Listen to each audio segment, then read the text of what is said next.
Again, Africa can become a model of the 21st century, and North Africa in this equatorial region, the desertified region, proposed to those nations to allow that project to occur by saying that perpetually all nations agree to employ 80% of the locals. In other words, they're guaranteed to have jobs, and they're guaranteed to have jobs in very comfy lives in 21st century models. Latest state-of-the-art stuff. You know, I can't think of a nation that wouldn't want that if they had the opportunity. So the proposal should go through. Now you get the other nations to agree by agreeing that the rest of the 20% is as equal delegates of peacekeeping forces from all nations to ensure that the energy backbones, the hard wire lines, is all constructed at such a way and in such a rate that it's going to benefit those nations.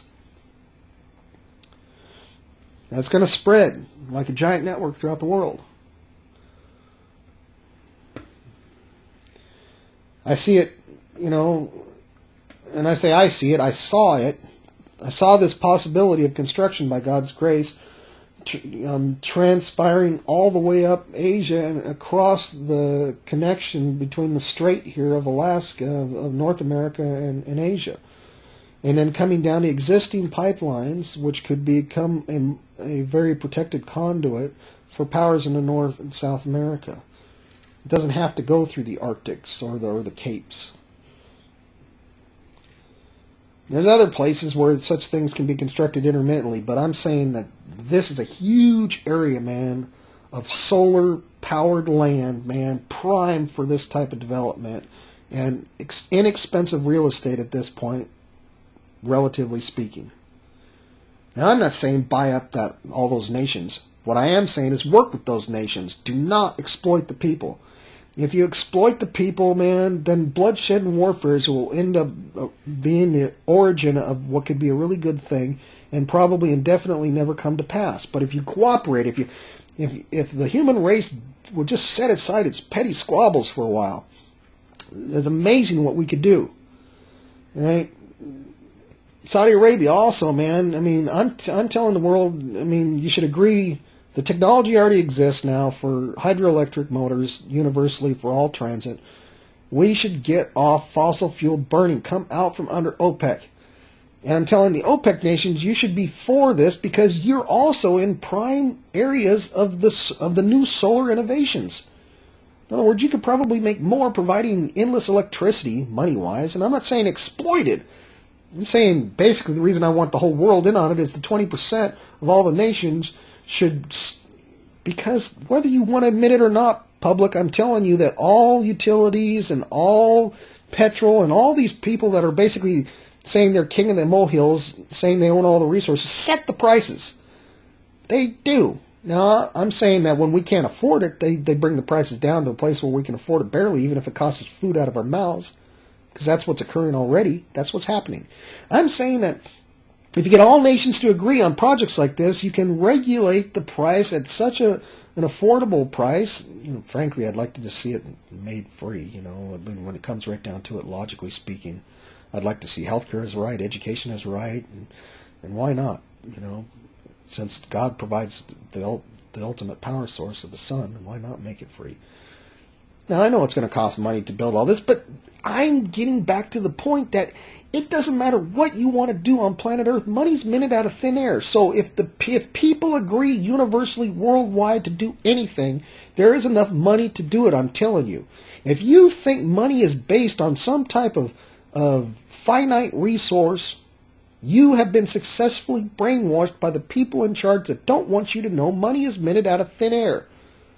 So when I tell you every nation on Earth has sufficient money to accomplish whatever they want, what I'm really saying is if people agree to do something, it can be done. The real resources of a nation are its people and its substances. The substances God provided in its soil, and in its rain, and its water, its rivers. That's the real value. Real values are products, services, and goods. Money is just a unified means of trade. And when I say all nations should have their own currency, what I'm saying is the reason why I'm saying all nations should have their own currency is because the people within that nation need to agree that they have the ability to print money as necessary for the operation of their nation so their nation doesn't collapse at any point in time economically. If you are in a nation that is suffering economically, it is because some wealthy entity, in other words, wealthy individuals, have your nation in a noose. The way to come out from under the noose is to say, you know what, we're going to print our own money. We're not going to borrow from you. If your nation is borrowing money from any bank, any other nation, then your national leaders are conscribing you and your children to slavery. They are committing treason. They are not acting in your interests, and that's just a fundamental fact, people. You need to tell your national leaders to print their own currency, and to print currency is necessary not only to pay their salaries for their governing operations, but for unified projects such as this. Development of the equatorial desert regions of Africa. Development of a huge man-made aqueduct or river, man, to create not just seasonal but year-round seas and lakes in Central Australia for the expansion of the populace, for agriculture, for aquaculture, for the benefit of the nation. To relocate huge developments along the desert, Nile, and Delta valleys, at least, I say, a linear mile from the shores of the Nile. To return the Nile and the Delta region, Egypt, to your own agricultural source so that you're not reliant on these greedy people that are jacking the prices of grains. This brings me to another topic.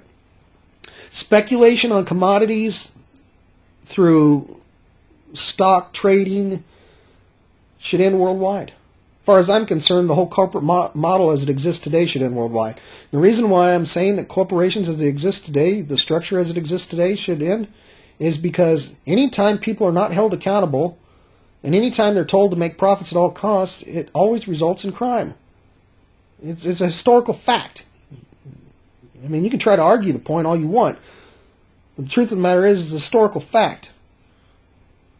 Where there's no accountability of persons, they always have committed crimes. I'm not saying the only exception of an all-powerful entity that ever existed that didn't commit some kind of crime was Christ. But governments, when given, basically all power without being put in check, and organizations been given all power without put in check. Corporations now are bad for the masses, and I'll tell you why they're bad for the masses. Now, they're going to argue otherwise, but I'm telling you they're bad for the masses. Because right now, corporations are looking worldwide for slave labor, anything to increase their profits. So it means that for the masses, all of us are going to enjoy a lower and lower and lower quality of life at the expense of a few ultra-wealthy people that are at the top of these mega conglomerates. The only way to ensure that products and services continue to be made by this country, our country, man, when it lost its manufacturing jobs overseas because of this greed that I'm talking about, is really doing itself. We are turning our nation into a nation of indebted slaves and servants, and will become more and more manifest if we do not regain manufacturing. In other words, if we do not start providing products and services, which right now the United States GNP, its most exported products and services are the entertainment industry, Hollywood and stuff like that. That's why there's so much money there, and also the military-industrial complex. That's just a fact. Big Pharma plays a huge part, but Big Pharma's worldwide. Where I'm saying most of the money is, it's in the wrong places. When our country, man, major export is weapons and death and destruction and entertainment, we've gone the wrong direction. I'm saying America needs to refocus on its infrastructure, first of all. Needs to build an entire subterranean network, of high bandwidth connectivity, the new, not cold fusion, but the superconductor, man, that through inductance can power the new high-speed transits for all cargo, alleviate a lot of the trucking. I'm not saying no OTR at all. I'm saying a lot of the surface OTR, man, is eroding the roadways, blocking traffic, and in ever increasing, taking agricultural and developmental real estate away. I'm saying if all transits go subterranean, especially the train should be for this. First of all, their profits will soar through the roof, and it can be through automated smart train technology. It's all programmable, all high speed. I mean, we're talking goods can go coast to coast without the expense of rocket fuel on the already existing and needed power supply, that needs to be networked again with the cargo transit supply, that needs to be networked again with communications. All gray water, or black water especially, needs to be, all revamped throughout all the old cities. So I'm saying, how are you going to do that? It all has to be subterranean. It all has to be below ground, and it needs to start now. We're already behind on our infrastructure. America needs to stop focusing so much on policing the powers of the world. I'm not saying don't focus at all on it. I'm not saying don't keep track of terrorism and malintent, worldwide. I'm not saying you reduce the... I'm saying we have a whole bunch of people unemployed. We have a whole bunch of people suffering right now. And I'm saying it's unnecessary. I'm saying our leaders are letting us down. I'm saying we need to focus on infrastructure in our country. We need to focus on Made in America again instead of parting out the NAFTA to have us, literally selling out, having to play tribute and tollways along the NAFTA highway to Spain. We got to stop contributing to foreign powers, man. We got to start contributing once again to nationalism. Once again, to Made in America means something, worldwide. It means the best. Now, I'm not saying other nations shouldn't have that same attitude. That's how things improve and innovate. But I'm saying if we illegalize the corporate model, then people with money, the only way they make more money is to employ people and to innovate, to create products and services. If all they got to do is throw their money at some corporate entity somewhere and stuff, anywhere on the planet to make money, then all that happens is the vast majority of us get poorer while they get richer. And the evidence is overwhelming worldwide to that effect. And again, if we continue to allow speculation on options on commodities, then what happens is what's occurring already is criminal links between, trade and stocks and government dictate to agriculture what to grow and what not to grow, purely for their buddies to make profits through the speculations. What actually ends up happening is worldwide, then those prices are set by these speculators so to ensure they make profits, ends up driving up basic staples so that poor people literally starve to death somewhere on the planet just so a few fuckers, excuse my language, can get rich. I'm mad at these people. I'm really mad at them. As far as I'm concerned, their greed has gone beyond criminal when people are starving to death based on their speculative ventures. We need to cease, all speculation on commodities. Farmers worldwide need to go back to just being in tune locally, with their populace and growing diversified crops instead of government-dictated agriculture. As long as we have centralized, controlled agricultural endeavors, man, I'm not saying there shouldn't be a certain amount of participation in making sure and informing the farmers, what crops could benefit in trade worldwide. Certain quantities of basic staples need to be produced, etc. Okay, I'm not saying that should cease altogether. What I'm saying is for people to be paid not to grow crops just to make other people rich. Okay, that at the expense of people suffering, starving, that needs to stop. And what I'm saying is, I'm talking to the masses. You need to be behind the criminalization of the current corporate entity, such that it no longer exists. The only corporate model that should exist is direct ownership and employee ownership, and direct accountability for what that corporation or that business does to the employees. It's not that way through remote investiture. People can throw money, rich people can throw money at a corporate entity. That corporate entity could be an entire organized criminal operation. As long as they get their money back, they don't care. They're not held accountable, in other words, for the actions of the entity. And any entity, any structure without accountability lends towards organized crime. It always has, it always will. So the corporate entity as it exists today is basically nothing more than organized crime, and it needs to stop. It basically exists to make a few people rich and richer that are already rich, and to exploit the masses. and it needs to stop. And it's the way it's going to be until the masses realize I'm telling you the truth. You need to be behind petitioning your leaders to make these entities illegal and to cease speculation on commodities. You need to go back everywhere worldwide to localized farming of diversified crops and practice crop rotation as advised in the Holy Bible and Scriptures, so that your people can be blessed and have food to eat, and so that somebody in the future, I'm telling you, the way the greed is going, if you don't listen to me, if you don't receive this warning favorably, there's going to be entities in the future that will hold your food and water, man.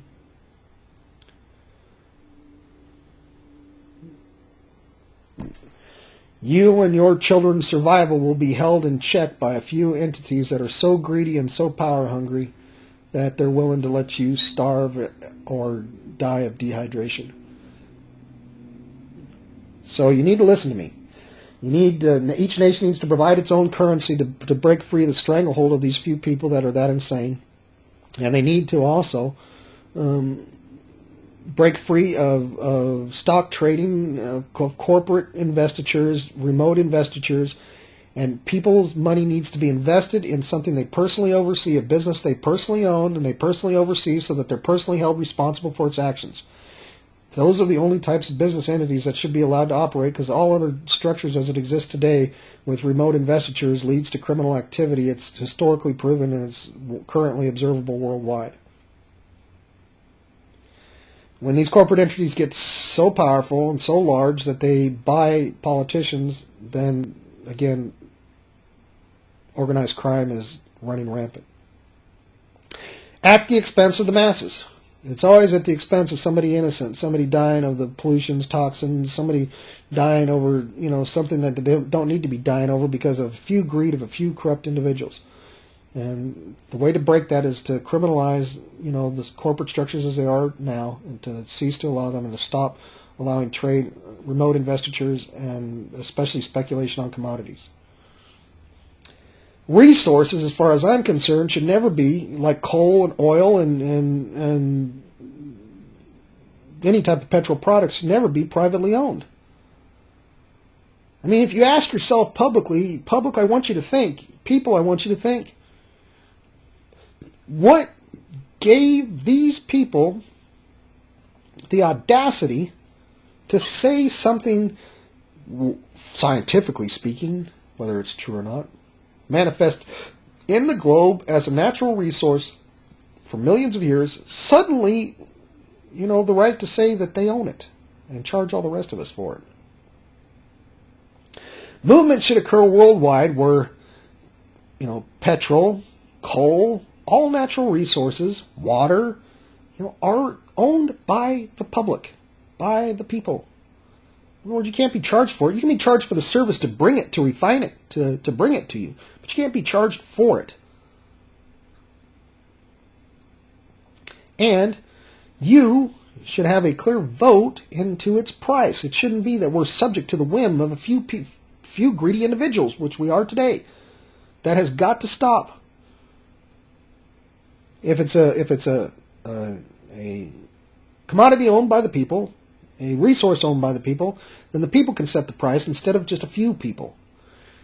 Anytime that price goes beyond your means, you can politically start a movement to have it lowered. The profits, instead of making a few people ultra wealthy and live in luxury, instead would go to, paying for national education and national health care for all souls. No expense on your part. You don't have to, pledge indentured servitude to get knowledge. Resources, natural resources, and as far as I'm concerned, renewable resources, utilities, should be publicly owned and benefit the public, and the price for such services should be set by the public. As far as I'm concerned, popular vote should reign on those, and it should be public knowledge via the internet. Clearly, I saw different technologies advancing, plasma drilling, such that all these subterranean cities are possible. I saw new structures to withstand hurricane, tornado-type winds and storms. I mean, I've got a lot of knowledge to share, and I need to get the right team together so that these new architectural models can be built. China needs to start building, with their population growth and densities, superstructures that are like small villages in each structure.